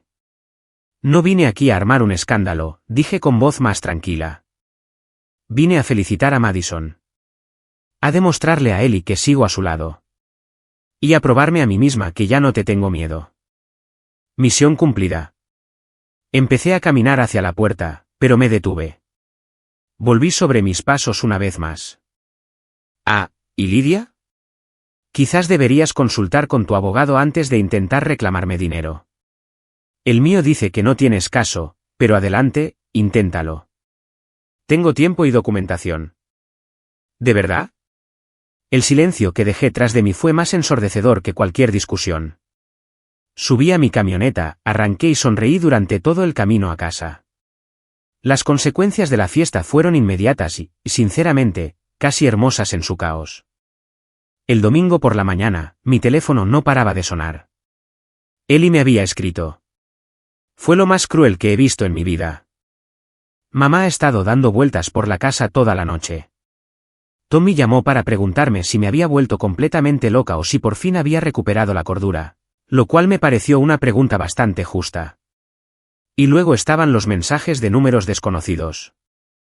Al parecer, gente del partido que había conseguido mi contacto de alguna manera quería decirme que siempre habían pensado que Lidia era falsa y que me felicitaban por defenderme. ¿Pero lo mejor de todo? La guinda del pastel de este domingo tan ridículo. Decidí hacer lo que mejor se me da. Convierto mi vida en contenido. Aquella noche de domingo, me senté en mi escritorio, preparé la cámara de mi teléfono y grabé el que se convertiría en mi vídeo más visto. Hola a todos, soy Jack de Handy Truths. Hoy no vamos a hablar de herramientas ni de reparaciones domésticas. Hoy vamos a hablar de algo que me destrozó más que cualquier tubería rota o tornillo desgastado. Hoy vamos a hablar del día en que mi familia me regaló una taza por el Día del Padre que decía, la mayor decepción del mundo. Conté toda la historia. No con ánimo de venganza. No di nombres. No mostró rostros. Simplemente lo contó con sinceridad. La taza. Las risas. Las despedidas. Los meses de reconstrucción. El camino de lo roto a lo mejor. Y al final, levanté la taza. Esta taza ahora está en mi escritorio. Sostiene mis alfileres, no mi dolor.